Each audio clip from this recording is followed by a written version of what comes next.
Hi, everyone. Welcome to Status Check with Spivey, where we talk about life, law school, and law school admissions. My name is Derek Meeker. I'm a partner with Spivey Consulting. I've been with the firm for 10 years now, and I've been working in law school admissions and legal recruiting for over 25 years. And I'm Paula Gluzman. I'm also a consultant at Spivey Consulting. Been with the firm since, I think 2018. And before that was in law school admissions and law school career advising as well. And very, very happy to be here on this Where Are They Now former client podcast that we're doing with Spivey Consulting and with Status Check.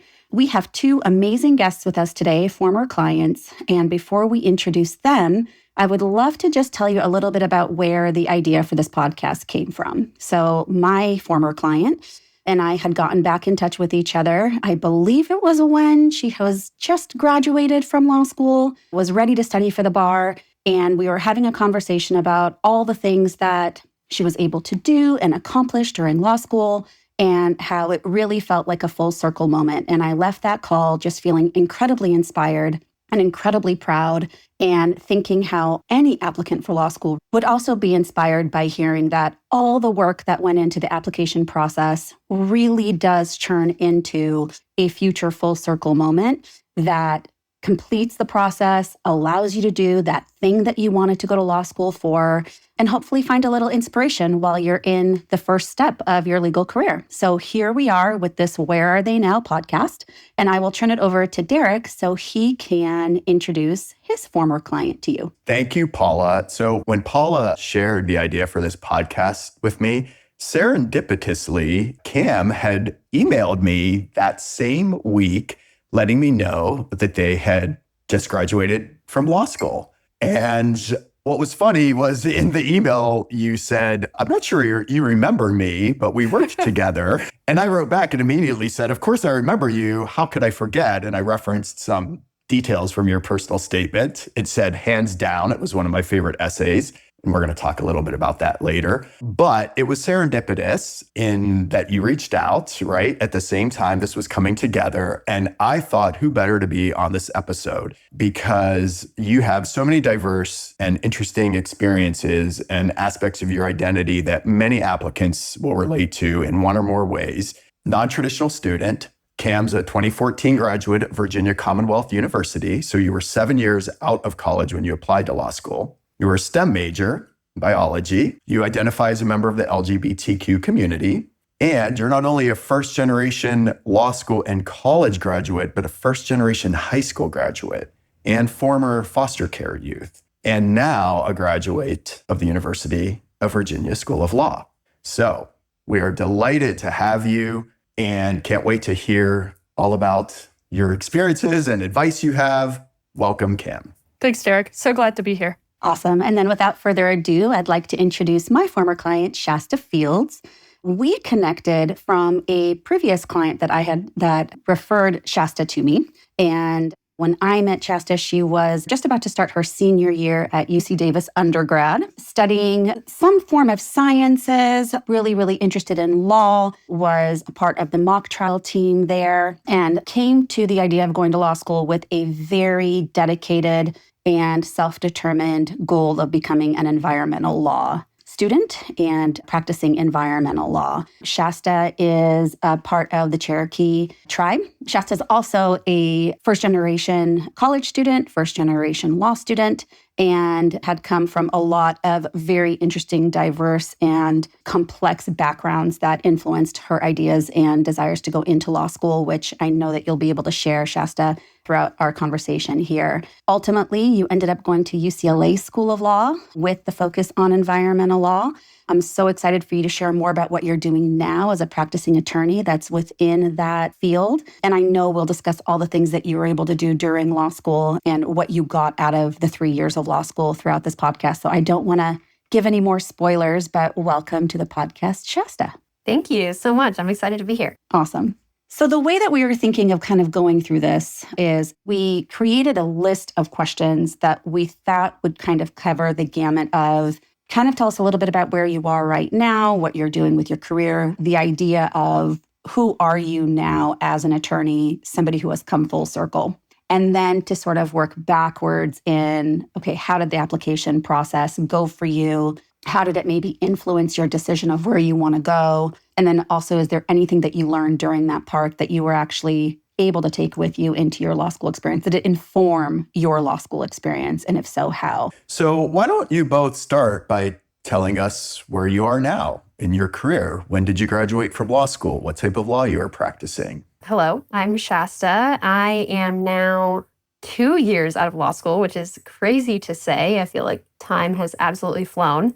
So I'm 2 years out of law school, and I am working as an environmental lawyer, as I always wanted to do, which is so full circle to say that out loud after hearing Paula explain that that is what I wanted to do, and now I'm doing it. Yes, I'm working as an environmental lawyer at a small to mid-sized firm in San Francisco called Shute, Mahoney & Weinberger, where I practice a wide variety of topics involving environmental and tribal law. And yeah, that's where I'm currently at. Hi, I'm Cam. I am very freshly graduated. I'm currently studying for the bar right now. Taking it in, 5 days? I am going to join a firm called Bracewell, which sort of specializes in a lot of different things, but one of their specialties is energy and environmental work. First of all, I just want to say an extra special thank you for being here 5 days before you're sitting for the bar exam. So impressive. Yes. So How are you functional? I figure if at this point doing a podcast is what cooked me, I'm already cooked. All right. It's interesting, too, that you both are in the environmental law field. We didn't know that until afterwards, but that is very interesting. So, Shasta, you shared a little bit, and I think Paula shared a little bit about what you were doing before law school. Cam, why don't you tell us more about your path beforehand? Because as I mentioned, you were 7 years out of college. So what were you doing before law school? What made you want to go to law school? Did your reasoning change at all once you were there? Sure. Yeah, absolutely. I had worked as the person that nobody wants to see. I was an environmental auditor. And so I worked for a couple different companies, most recently a big utility, essentially going to their facilities and figuring out, okay, this is what you're doing well, this is what you could improve on, and this is how we're going to go forward. And throughout that process, I decided that I really liked working with clients. I really liked researching complex problems and trying to figure out, this is an issue that we have. How can we solve it, not only now, but also into the future? I thought that that's what it sounded like lawyers did, and that I might want to become a lawyer in the future. I wasn't one of the people that was like, oh yeah, I want to become a lawyer, straight from birth. It was definitely something that I, over time, grew into. And when I first started my career, it was much more heavy STEM, and still is. I've become, I hope, much more holistic over the course of law school. So that's a little bit of how I changed. I've discovered throughout law school that I feel like I can be good at a lot of different things. Whereas when I was in my career, I basically focused on one thing. I thought I was good at one thing. That's how law school changed me. That's awesome. And then Shasta, for you, when did it all kind of come together for you that you wanted to go into law, especially because conservation and environmentalist, ideas and ideologies were sort of a part of your life, but when did it transition to wanting to do that as a lawyer? Yeah, I remember actually exactly when it happened. I was sitting in the front row of an environmental policy class, and similar to Cam, actually, I was full steam ahead STEM. I took chem, I took bio, I took all the science courses in undergrad. I knew I wanted to protect the environment, but just in a really different way. I actually wanted to be a bear biologist. So I wanted to go out and collect bear scat and study bears and be outside as much as I could. And then as part of my major, environmental science, I had to take a policy class. And I was sitting front row in this policy class, and I was just enamored with the changes in the law and how it influenced how we interact with the environment as humans.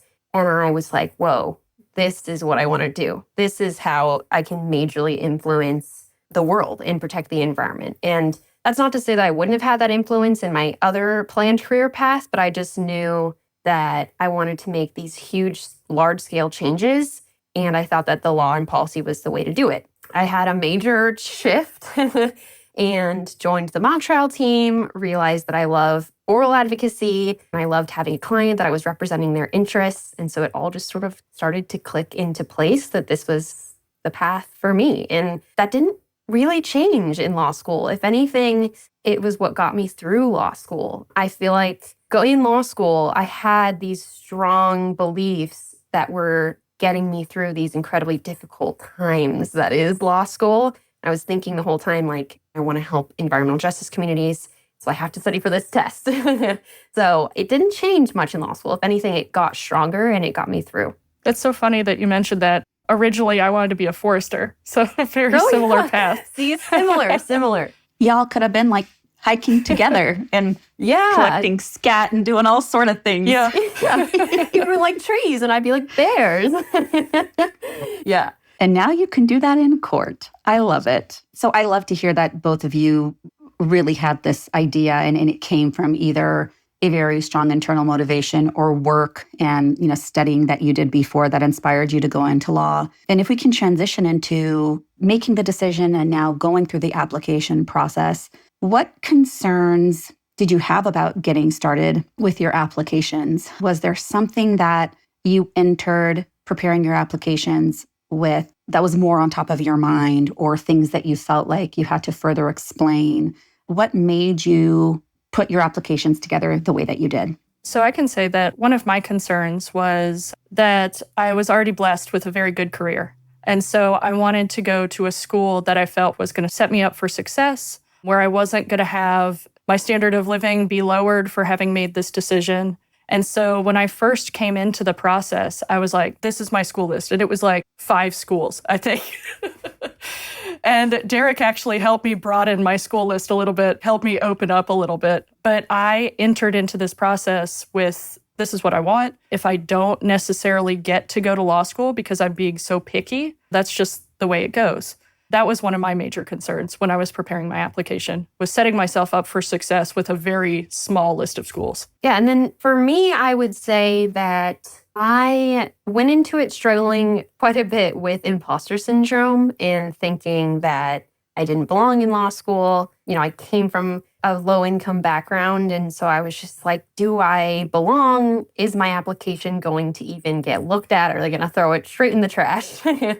And I think that was where Paula was really my saving grace, because we sat down and had a conversation. I said, where do we start? And you said, tell me about you. Tell me about your life. How did you grow up? What was your life like? And through that conversation, we were able to figure out that my journey to that point was not what should keep me out of law school. If anything, it was why I should go to law school and why I would make a good lawyer. And you were so great at being able to pick those pieces out and say, no, your story's worth telling, and this is what your application should focus on. And so I was very grateful for that. But I definitely struggled going in with feeling like, I don't know if anyone's even going to read my application. I don't belong. But it was just the opposite. Yeah, I actually had a very similar experience. I had a conversation with my husband, actually, and he said, just because you take the LSAT doesn't mean you have to apply. And just because you apply doesn't mean you have to go. And so, at least for me, getting over that initial hurdle of like, oh, should I even go in the first place? Cutting it up into pieces really helped me to get over that hurdle. And Cam, so obviously I already mentioned your personal statement, and this is a significant component of the application. And I think maybe even more elevated for applicants like both of you who have had some challenges in your life, but also have very broad and diverse experiences. It's also an intimidating part of the application for most people, right? Well, I mean, most people don't like writing about themselves, right? And so to do it in a way that feels authentic, and how do you find the right tone? And what were your thoughts going into it in terms of approaching it? Not to toot the horn about you, but I feel like this is where you hugely helped me in developing my personal statement. Because for a while there, when we were first drafting, it was like pulling teeth. I was very matter of fact, like, STEM background, this happened. There was no emotion anywhere at all. And especially, I didn't know what parts of my own story were different or unique, or just how rare somebody with my personal experiences is in law school.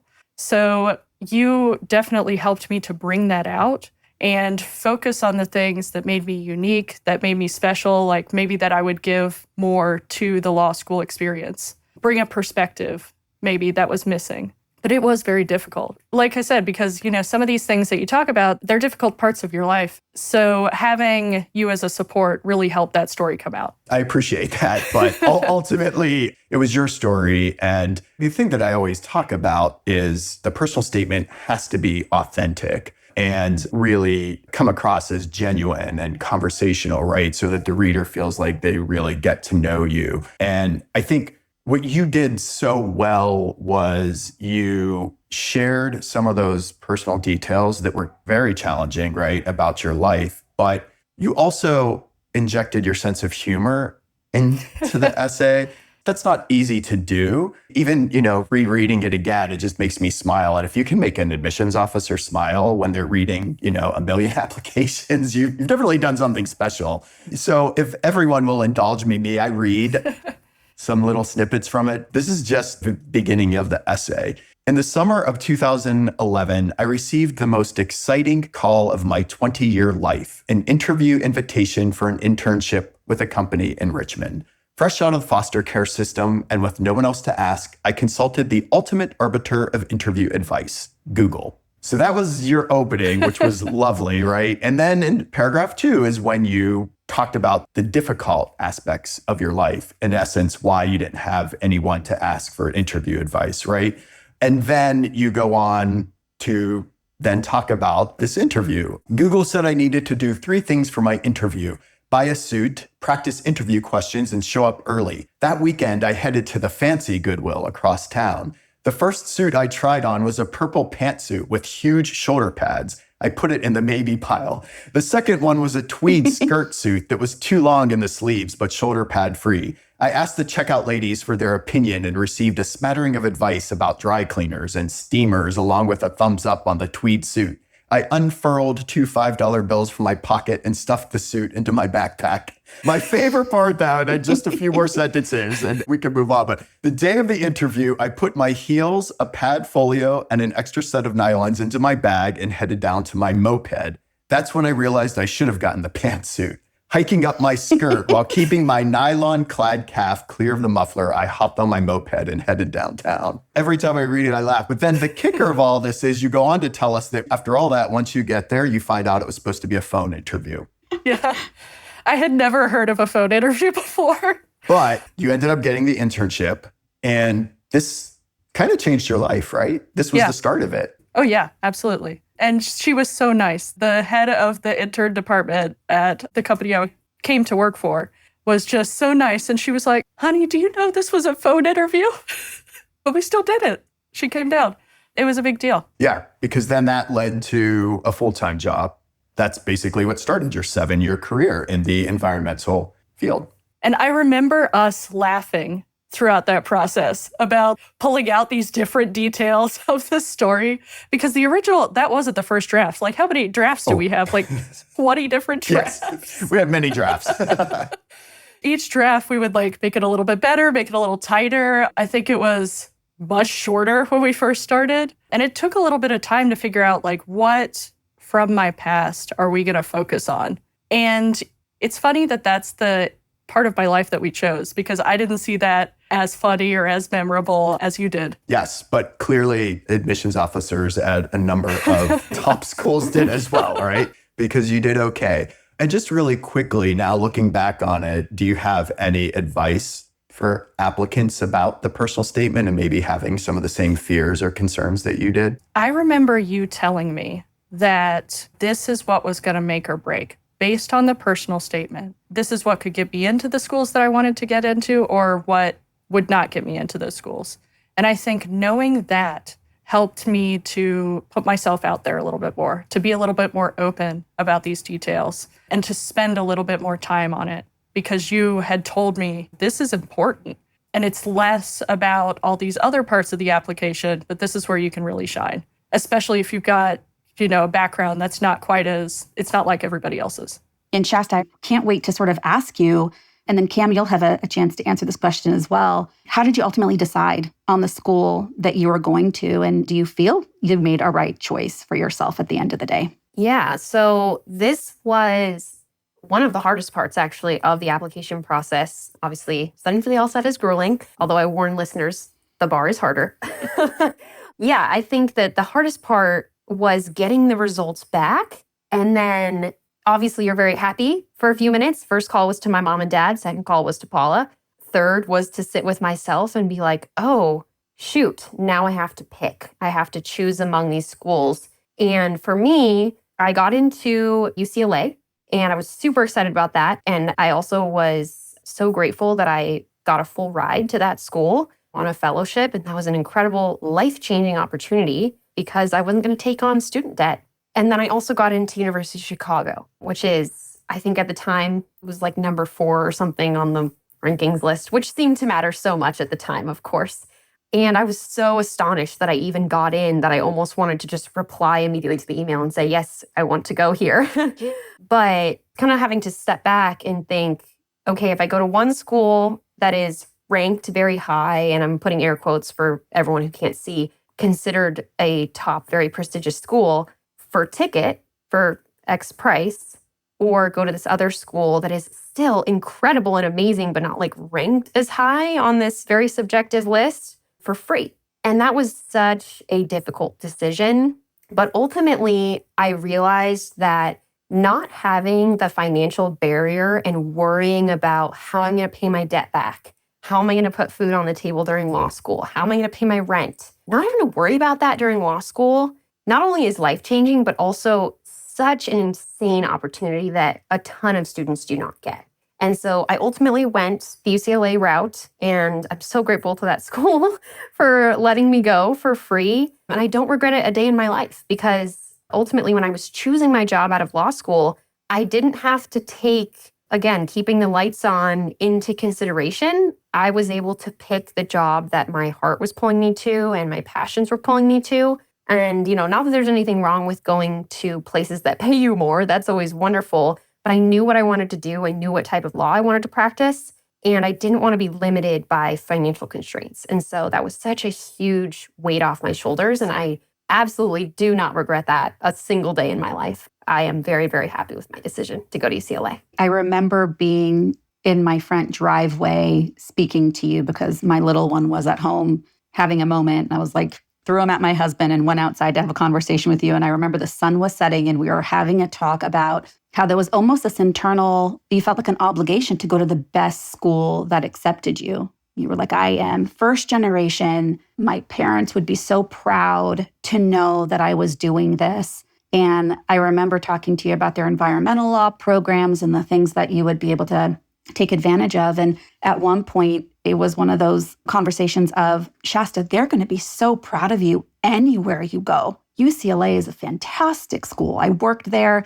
I know the programs well. It's a fantastic school. And for someone who money has always been an issue, how nice would it be, not that you have to worry about it, but how nice would it be to not worry about it? And I remember you sort of having a shift in your mind of, that's a really good point. Anybody would be proud of me going here, but then making sure that you felt proud where you were going. And so when you told me UCLA, a small little biased part of me because of where, my experience there, I was so happy that you were going to have that experience. And then the fact that 3 years later, when we were talking about how you just completely carpe diemed the heck out of all of their programs was just, I was so proud and I was so inspired by you. And so I can't wait to hear about that. But Cam, I want you to tell us a little bit too about how you made your choice. Oh, sure. Like I said earlier, my list was a lot shorter, partially because I felt like I needed to go to a school that would set me up. And so many schools will set you up for success. But I wanted to be confident in my decision for myself. I joke all the time, for my husband, there is one school. It was UVA Law. There was no other school. And so the day that I got into UVA, he was just like over the moon thrilled. He could not wait. And it's so funny that you bring up the relationships that you have with your family and with the people in your life, because that was definitely a huge decision in where I wanted to go. There were a couple of schools that I actually visited, and I was like, I feel like he's not going to be happy here. And that was really important to me, that we continue that relationship with my in-laws and my husband, and that he was just as happy as I was going to be. So that was a huge part of my decision. And it's really funny because his mom actually has UVA mom swag. My husband and his sister are like, why don't you wear this swag from our schools? That's amazing. It's UVA.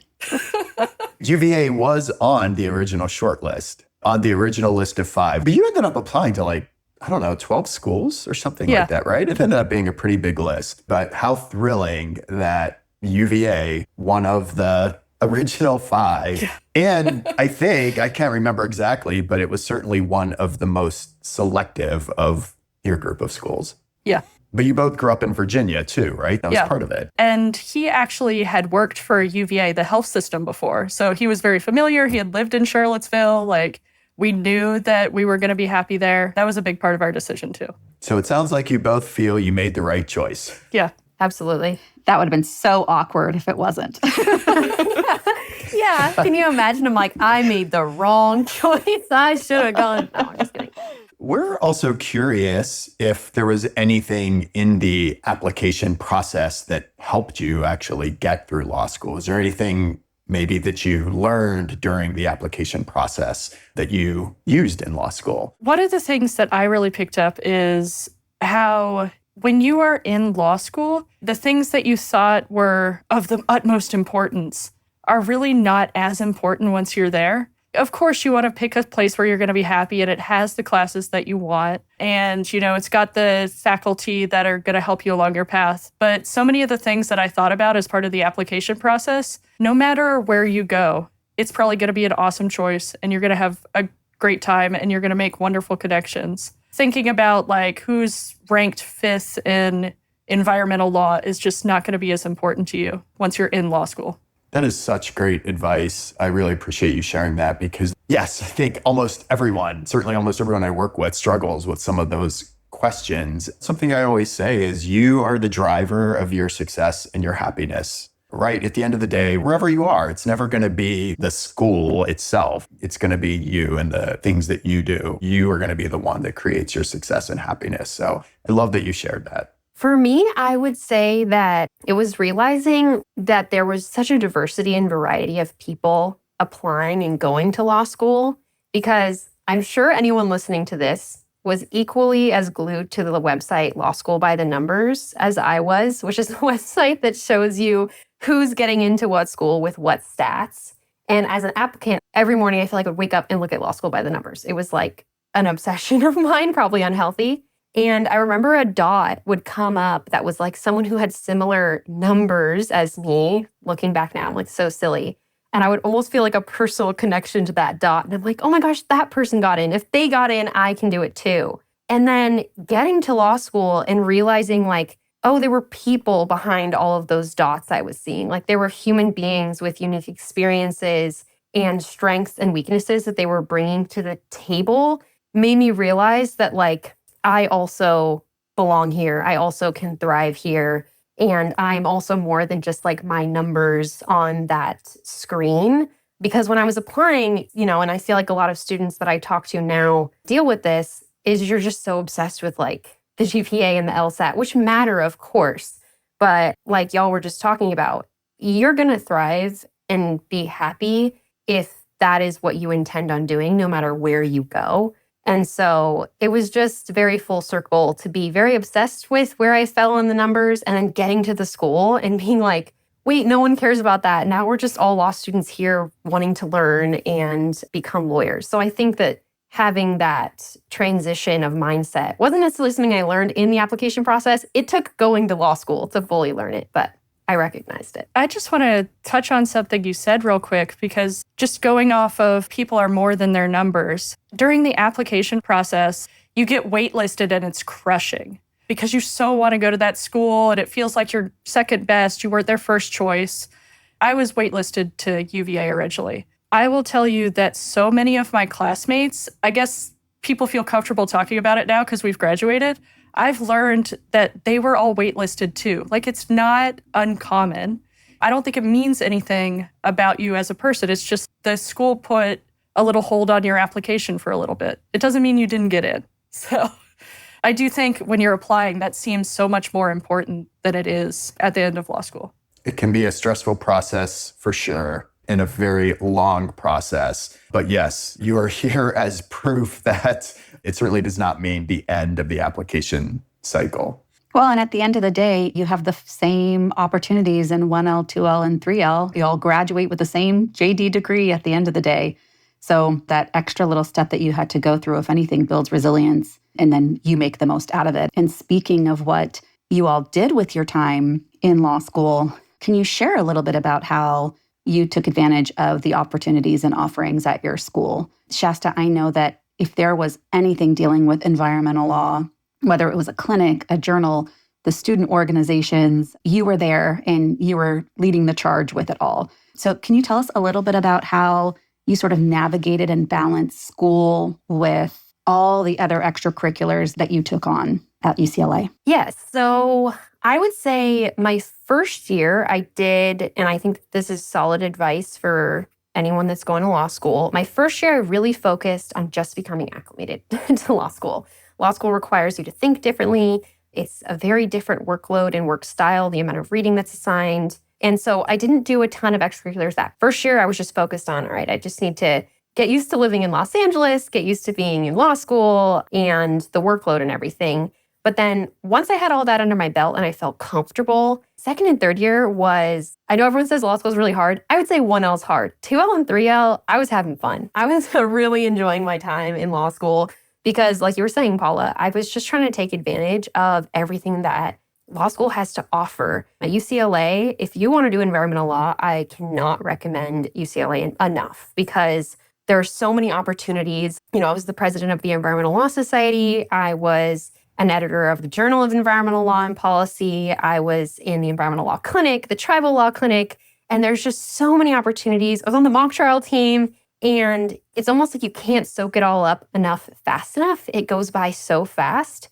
And I think that focusing obviously on your studies is important, but also realizing that law school is more than just the books and classes. It's also the connections and the people around you that you only have a couple years to take advantage of. And so I would encourage anyone in law school or going to law school to make sure that they stop and like smell the roses a little bit. Look around at what opportunities are available at your school, whether that's clinics or journals or whatever it may be, because you only have a couple years to take advantage of it. And those connections will pay off endlessly throughout your career. I've already gotten to take advantage of many of those connections I've made. So yes, definitely focus on your studies, but also have a little bit of fun. Yeah, I absolutely agree with you on everything, especially for 1L, just to add a little bit. If you've been out of college for a while, writing for law school exams is like a very specific way of writing.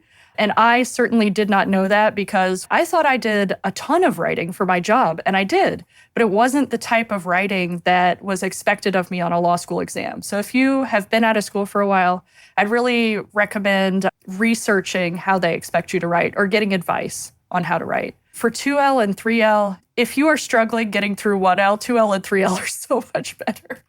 And I agree with you. Take advantage of all the opportunities that's available. One of the things that kind of irked me a little bit is I'd have classmates who are wonderful and incredibly accomplished, and then they only take transactional classes or they only take litigation. Like I'd have classmates who said, I could never take a clinic. Not they don't want to, they just can't. I don't think that's true. I think if you've gotten into these schools, you can take anything on the curriculum. So I did it all. I took transactional approach to M&A. I did the holistic youth defense clinic. I did the environmental clinic. I took all kinds of classes because this is really going to be your last chance to take anything that interests you. What if you get to the end of law school and you're like, oh man, I really love tax, but you never took it? I took tax. I did enjoy it. So speaking from experience, don't put yourself in a box before you've even had the opportunity to explore what the box is. I'm so impressed by what you have done in your 3 years at law school. And you already touched on this, but you were involved in a lot of pro bono community work, even though you were pursuing a career, obviously in the private sector, you're going to be working at a law firm. And a lot of applicants feel like they have to choose between the two. And so could you just talk a little more about that? Because you even said a lot of your classmates were just solely focused on transactional law, for example. How did you know that you could do this? Or did you ever feel any sort of pressure? It's so funny because all of my life, I've been really involved in sort of public service and volunteering. I served as a poll worker. I did advocacy work. That never was my job. That was always in addition to what I was doing for full-time work. So this dichotomy didn't come up until I was at law school. And I was like, what do you mean I've got to choose one or the other? Like, why can't we do both? I will say, you may get a reputation as a fence sitter. People may give you a little bit of flack because you want to do both. But I think you just have to choose what's right for you. And I think that we need more crossover. People who are going into public interest absolutely have some business knowledge. I think that's absolutely helpful. And vice versa. If you're going into private practice, having a view of your community and how the things you do affect your community is also really important. I think forcing people into boxes just means that you only know one side. And so I would encourage people to be as well-rounded as they possibly can be, just for your own awareness and for the good of the community. Your words to everyone's ears. My goodness. Beautifully said. Yes, beautifully said. I'm curious because you referenced you'll get some flack and some will see you as a fence sitter. Did that ever come up from the employer perspective? It both did and it did not. I got more flack from my classmates. Right. I did get some advice one time that, maybe you want to tone down your public interest work because then private practice employers may not think you're as serious. And I think that's good advice, but it wasn't the right advice for me. I wanted to go to a firm that knew this part about me, that was okay with it, that may support me in doing that type of work in the future. So it was good advice. It just wasn't the right advice for me. Again, just like such great advice. And it's hard. Like, I get it, right? A lot of people in law school are 22, 23 years old. It's hard to make those choices or, to go against someone's advice like that. But it just goes to show that you can remain true to yourself, do all the things that are important to you, and still accomplish whatever those professional goals are. They don't have to be in conflict with each other. And by the way, so Cam was very involved in both the Holistic Youth Defense Council Clinic, I think you mentioned that, but also the Environmental Law and Community Engagement Clinic at UVA. And you were actually awarded the Clinical Legal Education Association's Outstanding Student Award for the 2024-2025 year at UVA. And so I just want to say congratulations. Thanks. Appreciate it. Yeah, I mean, that's amazing because there again, like, I think one's assumption would be that a public interest career person is going to be the one who gets that type of award, but it doesn't have to be that way. It's such an important part of your experience, and I think really great advice. And so hopefully some of our listeners will remember this when they get to law school. You can be more than one thing. And if there's two things that I just want to reiterate that both of you have talked about in talking about your law school experiences and how it has shaped the connections that you've made and the jobs that you've received now. Both of you talked about getting involved and being a part of advocacy groups and clinics and writing for journals and all the things that are not in classroom academic experiences. You both described them as having fun. And to me, that just speaks volumes that law school and being legal advocates is where you belong and what you truly love to do and want to do. And even though it was a lot of work, and it was a lot of energy that you were putting into that, you had fun doing it, which I think is just very profound because there's lots of people who wouldn't describe law school necessarily as fun, or at least having so much work to do. And then the other thing to say too is, Shasta, you're at a public interest law firm. That is a private firm doing public interest work. And the area of law that you can be doing can still be serving people and helping in situations where people might not have any other reprieve. And you can still do well while doing good. And I'm very, very happy that both of you are in positions where you don't have to sacrifice what truly matters to you and your desire to make an impact on the world and to make the world a better place, while also carrying on careers that might be private sector or might be doing other things. And so again, for listeners to hear that, they're not mutually exclusive. You can do so much good while still doing well with your career. And it can start with the connections you make at law school. So thank you both for touching on that and being brave enough to sort of carve your own path in that process. And speaking of the recruitment process and the job search process, what was that like for both of you, both in terms of your 1L summer as well as your 2L summer? And certainly if you have any tips or advice for future law students. So my first summer, I actually was a diversity, equity, and inclusion fellow at the California Lawyers Association. And so the way that worked was they help place you in a job. You tell them like what you're interested in doing. And so then they kind of help find an employer match that fits that. So that was pretty easy for me because I knew what I wanted to do. And I wanted to go to the California Attorney General's office and try out government work, which I loved. That was also a calling that I almost pursued and might, right? I think, Paula, a good point of like, you're not stuck in one track. You can do multiple things in your career. You can start in government and then go private. You can go to private and then go to a nonprofit.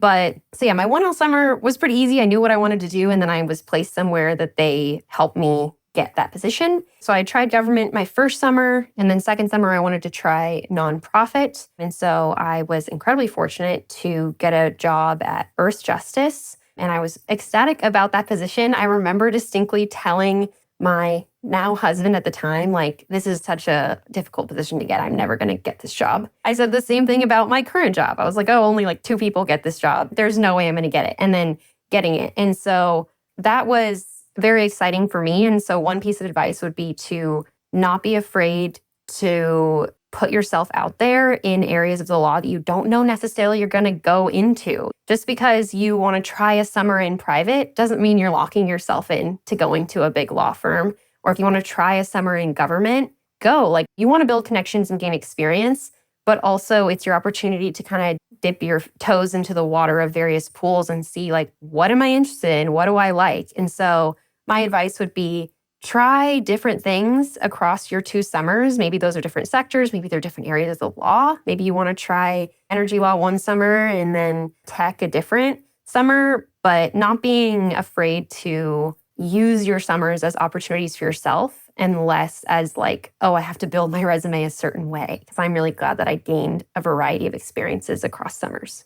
Absolutely. I call it the buffet approach. Try a little bit of everything, and then you can come back for seconds on the stuff that really calls to you and that you really like. Yeah, I absolutely agree with that. For my 1L summer, I was in-house actually at a Charlottesville energy company. And that was awesome. I had a great time. I got to learn a lot about the business, but it was very similar to what I had been doing prior to law school. You know, I had been working for a company. I had been working in energy. So I do regret a little bit not reaching out and doing, working at an agency or doing a judicial internship. And of course, if you have the finances to do that, because that plays into, really consider going that route for 1L. Because I was told that it doesn't really matter what you do as long as you do something and it's legal related. And so you can really explore anything you want to do. You could do a whole different field if you wanted to. I loved my 1L experience, but I do a little bit regret not taking something more different. For my 2L summer, I was at the firm I eventually joined and that I'll be joining in the fall, Bracewell.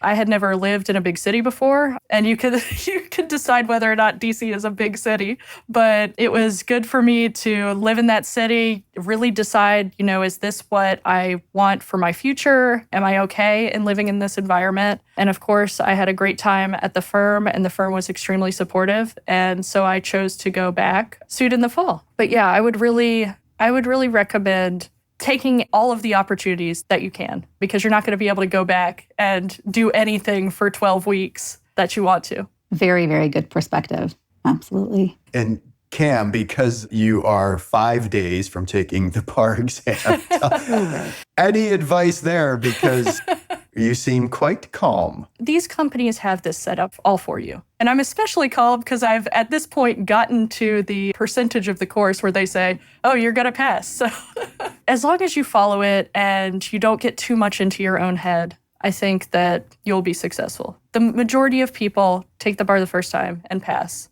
And more often than not, you're going to be one of them. Of course, I can come back in the fall and you can tell me about my hubris if it doesn't happen. I think you're going to do just fine.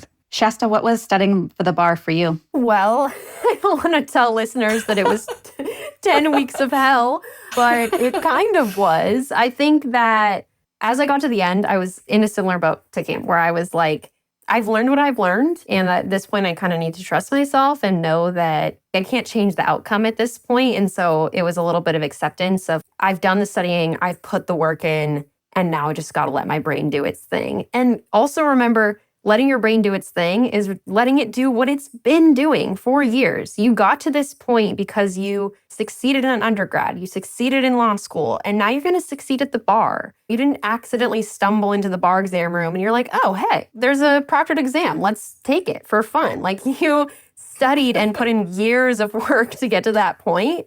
And so trusting yourself is so important. But I do think the 10 or 12 weeks, I don't even remember now, I think my brain has blocked it out entirely. Up to that point is very difficult, but if you are disciplined in your studying and you get to work every day and follow the schedule, and then on the day of, trust yourself, you're going to be just fine. As Cam said, the majority of people are. And if you don't pass, you take it again, and that's perfectly okay too. Hundreds of people do that as well. If it's not hard and studying for the bar is a breeze, you might not be doing it right. It's supposed to be challenging. It's supposed to stretch your discipline and your patience and your attention span. And it's almost a rite of passage, right? Because you're trusted once you become an attorney and you're licensed with a lot of very important things, and people are depending on you. So if it's not hard, something isn't necessarily right in your process, except that part of it. All right, final question. Were there any questions or things we didn't ask that you wanted to share today, or just any final words of advice? I think we talked a little bit about what we do now, but I think before people go to law school, it is important to do a little bit of self-reflection and make sure that the job on the other end is what you want, because you will pass the bar and then you will become a lawyer. And so you have to make sure that that is what you want to do. It's funny, I have family members who, I don't have any lawyers in my family. And so I'll say, you know, I'm a lawyer, and they'll say, oh, I love the show Suits. And I'm like, oh, it's nothing like that at all. It's not like that.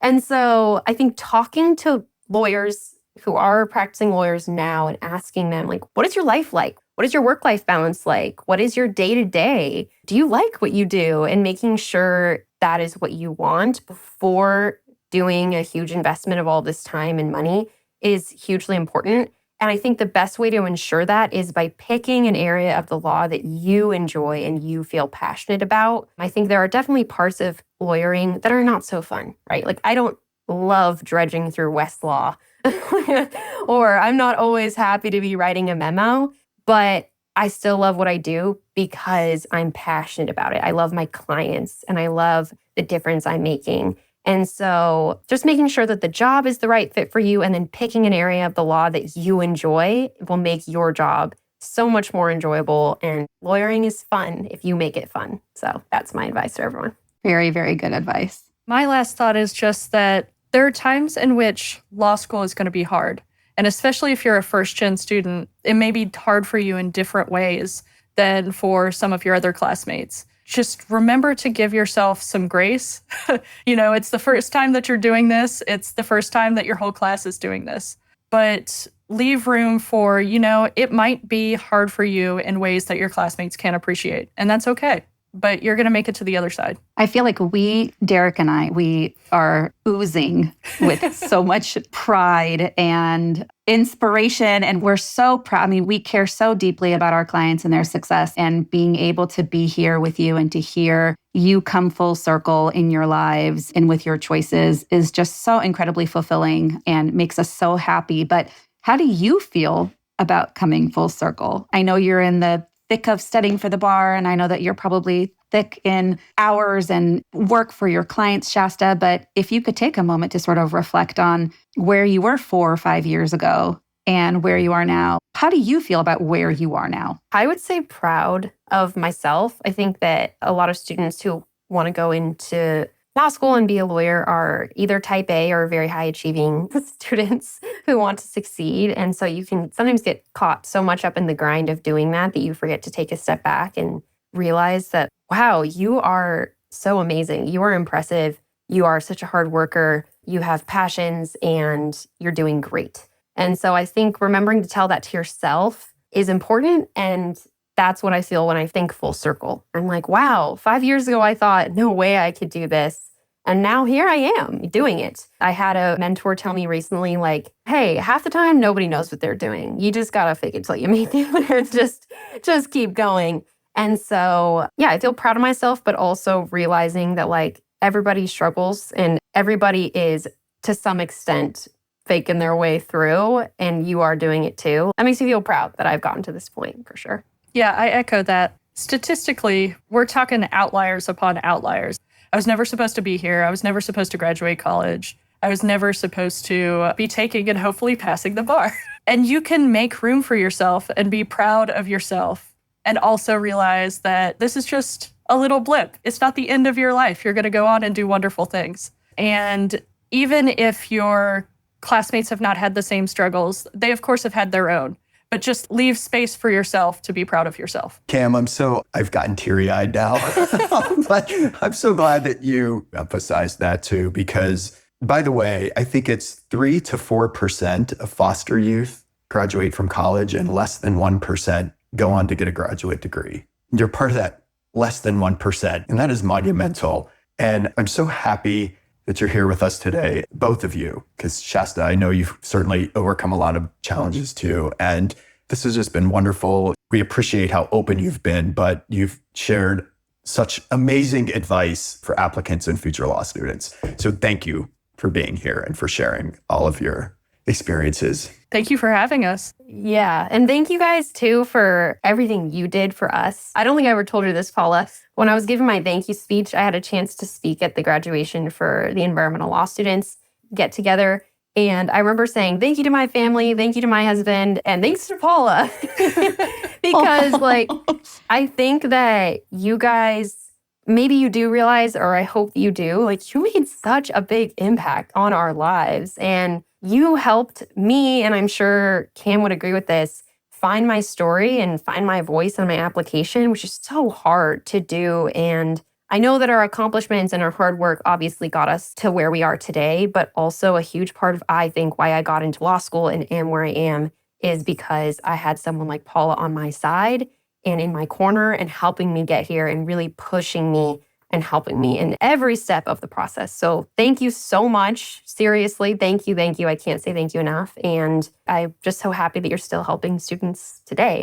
Yeah, Derek, you were the first person who ever believed in me, even more than Josh. There were times when I was like, oh, Derek and I did not work this hard for me to give up now. I got to keep going. I always believed in you. Thank you. And some of it is just, I always felt like you had a sense of humor through all of this. And it's not easy to do and to show up that way, but you did. I'm so grateful I got to be part of the journey. And we're so grateful that you were able to share it with us, and giant hugs to both of you. Cam, I don't know you, but I feel like I know you. Giant hugs to you. Giant hugs. Thank you for the work that you're doing. And for everyone who's listening, we had a great conversation with both of you. We're inspired. It's so great to hear where you are now in your life. And we hope that others who are in the thick of preparing their applications or even in law school also find encouragement and wisdom in the advice that you shared. So thank you again, both of you, very, very much for joining us.